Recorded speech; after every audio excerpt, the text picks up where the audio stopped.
Just showing these monkey chain fence tensioners, or whatever their technical term is, but there's not many videos showing how they actually work, so I thought I'd just add one. I'm just doing this job at home and I thought I'd do a bit of a video. So it's a DIY job. I've put a new gate up. Well, it's an old gate I've got from a field I had before.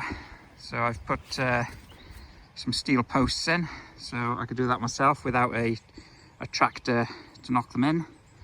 So I've just dug a hole which is about roughly 3 foot deep. I just compared the height of the bottom hinge to other gates I've got which have already been put up before, and this was 7 inches to the bottom of from there to the ground, basically was 7 inches, and that seemed to work out fine. I used a couple of bags of postcrete and some stones. You see I've got my rope on there attached to the tensioner. It's not going to pull it enough to damage it. That's been in a couple of weeks now. It's only a short stretch of wire, so it's not going to have massive strain on it. You know, you can adjust how the gate is tilting up or down on the ground by tightening these or loosening these gate hanger bolts and nuts. That's 11-foot gate there, and then just done a DIY job. It's whacked some posts in about 3 yards apart. That seems to be the standard, and made up a bit of a strainer on the end, chainsawed a notch and whacked that, well, chainsawed a notch, cut a piece of post to fit. I usually start off with it about that length, and then if you need to cut it a little bit shorter, cut it a bit shorter and give it a good push against the post to get it in your notch. And then I've put a 5-inch nail in then just to secure it top and bottom. So I've already pulled the bottom wire tight. Pull the bottom wire, start from the bottom, work your way up. Seems to be the easiest. You could pull each wire individually if you want, but I'm just going to pull I've pulled the bottom one, pull one around the middle just so it doesn't sort of bow out or anything, and then pull the top wire. Another tool I'll just show you quite quickly. I'm not going to actually use it, but if we're doing a repair job where you want to patch up something, this is a really simple, effective tool. And you just lock the wire in the gap there, and that hooks around the post, and you just give it a good pull, and that'll effectively do the same as the monkey chain tensioner, but a lot more simply. So for small fence jobs, that's a really handy one for repairs. So you just basically give it a bit of a pull, and you need 2 hands free, so you just put your knee or something against the bar, or if you're standing up, just put your hip against the bar and hold it in position and get your staple and hammer it in then. But I won't need that for this job now. So when you're tensioning the fence, you need to attach your tensioner to the wire, obviously, and then you need something to anchor it to. So if you're in a hedge or something, you know, usually you can be looking, wrap the chain around a tree or something, or if you can get to the other side of the hedge, you could put a vehicle there, like a tractor or a 4x4, and put it on a hitch. So what I've done here is there's no post in reach, because you could tension it just before this post, get the tension there, and then you'd have to pull this bit separately. But ideally you want to tension all your fence in one go, so find something to anchor it to, or adapt something. I've just put a rope up to the gate hanging post there just to get the extra length. And I've got my daughter on the camera. She's on a homeschooling afternoon break, which is an ongoing thing at the moment. There you go. Pull that back that way and just feed it to the next chain link. Usually just make sure it's all locked in properly, otherwise it could slip and you could hurt your hands or something. So basically it's like a ratchet on the chain link, so tighten it up, pull that one out slightly,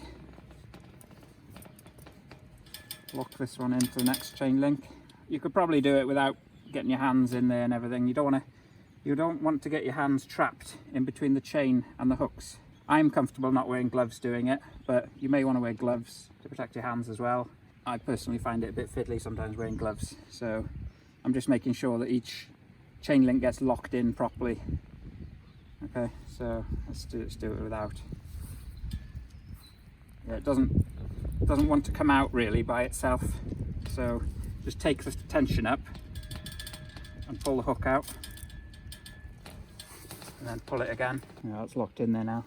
Right, so I've over tensioned the middle one a bit, not watching what I was doing, concentrating on the tool. So there we are.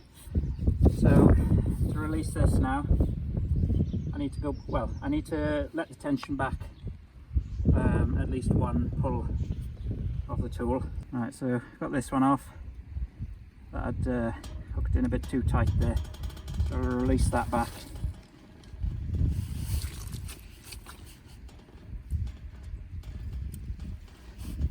And pull this one out. Just walk it backwards.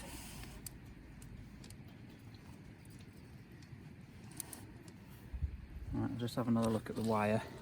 So I'll try and pull it so it's even with where I've stapled it at the bottom. I think the middle's about right there.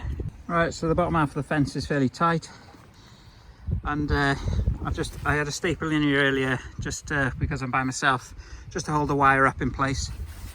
Now when you're stapling the stock netting, you want to put the staples just halfway in. You're not supposed to whack them all the way home, because the wire is more likely to break over time and rust, because you're damaging the wire then effectively. So the only place where I whack the staples home will be on the end of the fence to hold the tension. So I've already whacked these in home. There's a couple, put two in there to hold it tight all the way in, and another back here, a couple back here, because even with two staples all the way in, it can slip. So there we are, I've got about 4 altogether pinned in tight.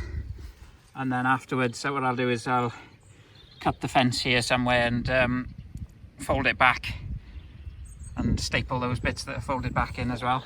So I'll staple all this up afterwards, but what you'll normally see with sheep stock netting as well is the farmers, they don't staple every square. You don't generally need to, so you make sure there's one in the bottom or as low as you can.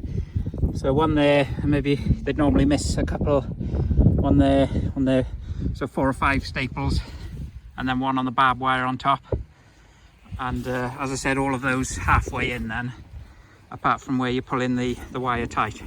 Right, so I'm just going to staple up to the sort of halfway point now. I'm on the end post, so on this end post every square will be stapled to keep the tension. I've stapled all the way in as well. I'll pull the top tight before I put any more in, and I'll show you the tensioner tool, how it's connected up. Right, so I'll just attach this now. So I'll pull that one out and walk it back. Right, it's loose enough now. Pull it off.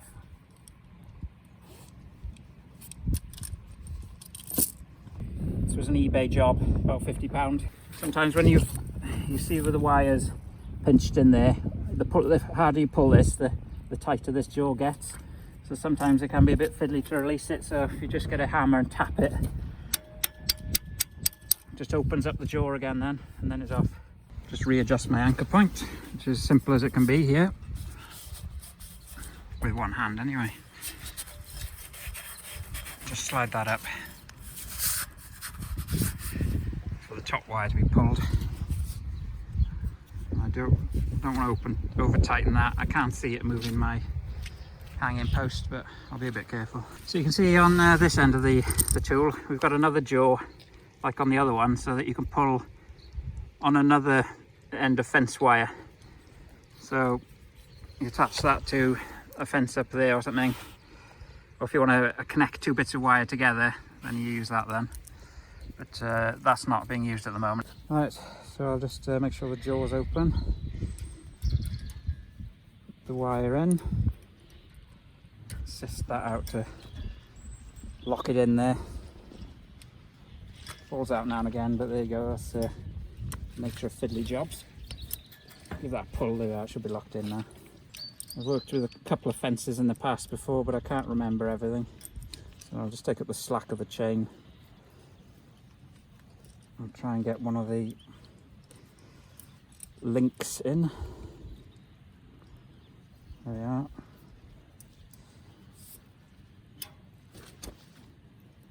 And then the other link in there, and then just start pulling it.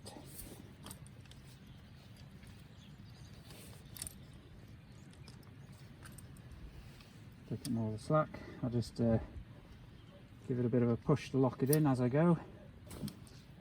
And it's quite simple once it's all set up. It just can be a little bit fiddly when you're not used to it, I suppose. Right, okay, a bit tighter. Right, I'll have a look at. Right, that's about as tight as I want it, really. It'll tighten up a little bit at certain points where it's away from the post. You don't want to over tighten one wire or another, because if you pull the top too tight, then you're going to possibly have the bottom slack, or the other way around. So you want to try and pull it evenly. And as I said before, you can individually pull every wire if you want, but you know, it depends how tidy you want to do the fence. This isn't even for sheep, it's just to keep dogs and horses in. So it's a cheap, effective fence. So I'm going to whack some staples in here, get it locked in, and then release the tensioner. Right, let's release this tool. So I'm going to take the tension off first with the lever, and then pull this hook out, and then ease it back.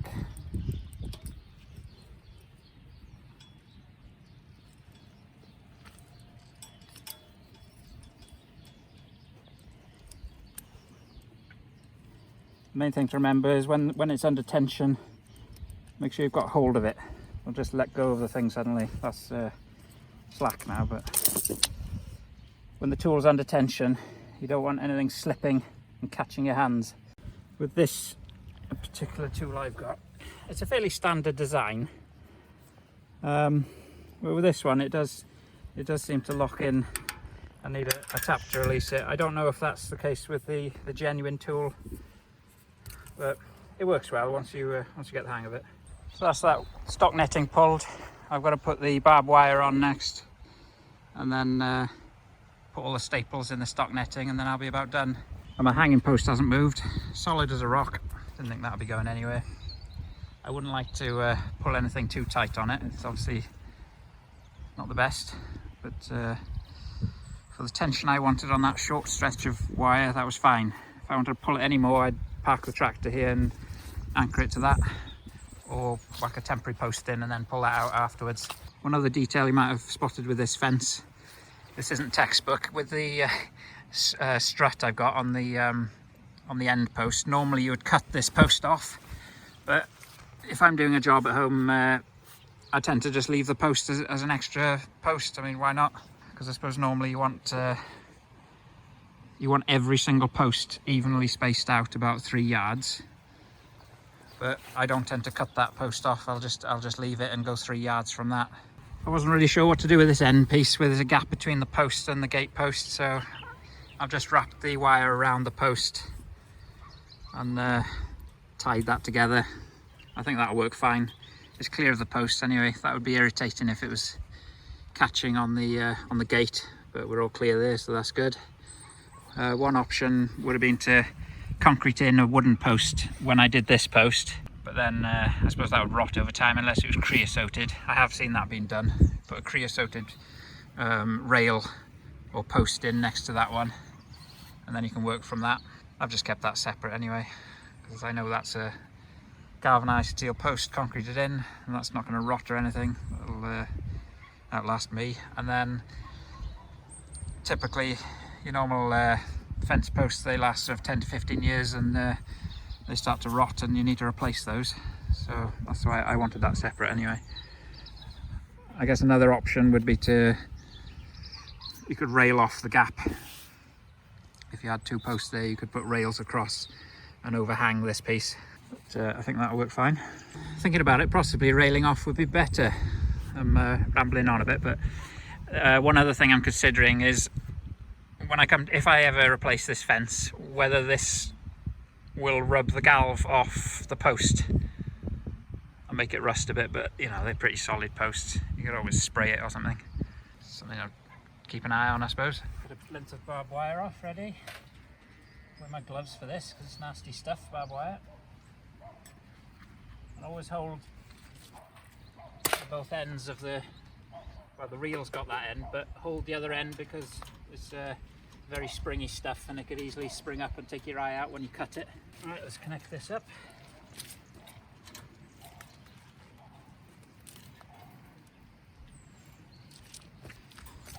Bit hooked up down there, I'm going to free that up in a minute. Catches on everything, barbed wire. Check that's in reach of the chain. Back to about here. A bit thicker to fit in there, but go straight in.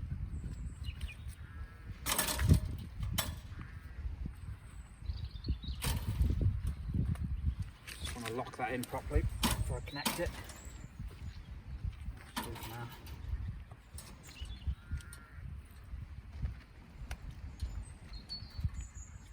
Fold that down before it takes my eye out.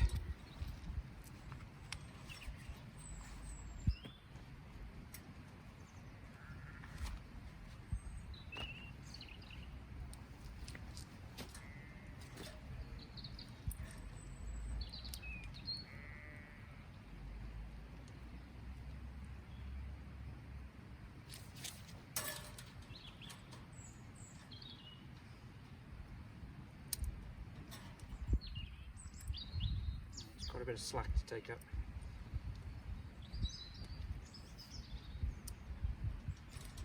So I've got to. This is actually easier. When you've taken up the slack, it gets easier and easier because when it's really slack, the chain can fall out as you're setting it up. You got to take your time a bit. There's still quite a bit of slack on the barbed wire. Once this tool's held firmly, I'll go and pull the slack up.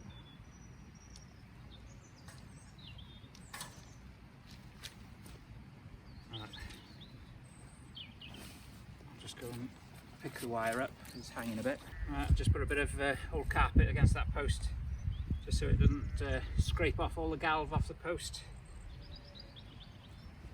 And start tensioning it.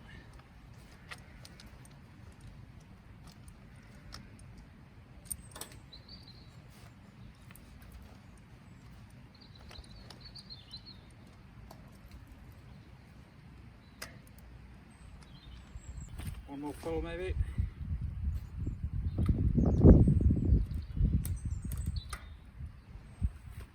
I'll check the tension there now. I think that's tight enough now.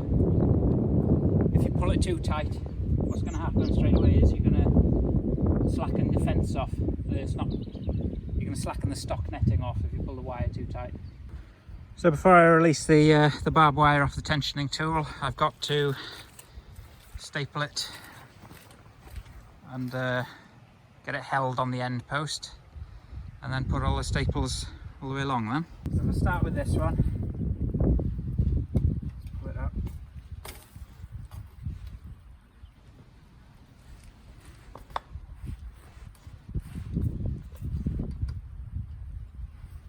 Use the hammer as a measurement guide, then you'll get it evenly spaced all the way along then. So just use that as a sort of measuring tool.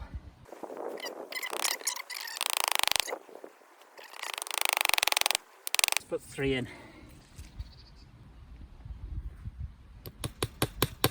You need at least 2 or 3 staples hammered all the way home so that the wire doesn't pull back through. But I'll put all the other staples in before I release it anyway.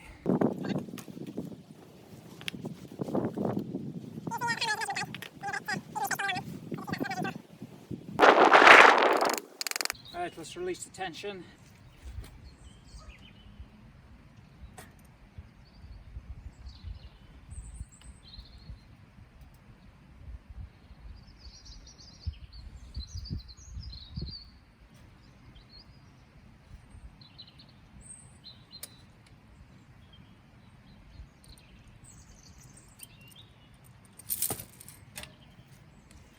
go. That's luck.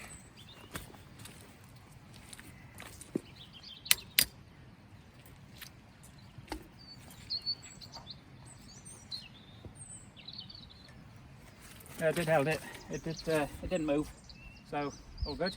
Just this last piece to deal with now. I'm not going to put this around the gate posts because I don't want hands and things being caught on that, so I won't need that bit there. We've only got a Shetland and a small pony, so I'll go around there. Cut most of that off.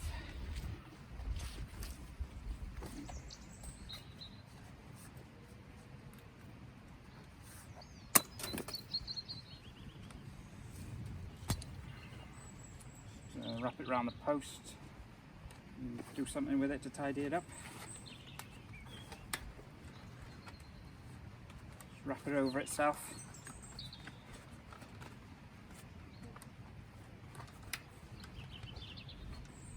That's my fence done then, dividing the field in half.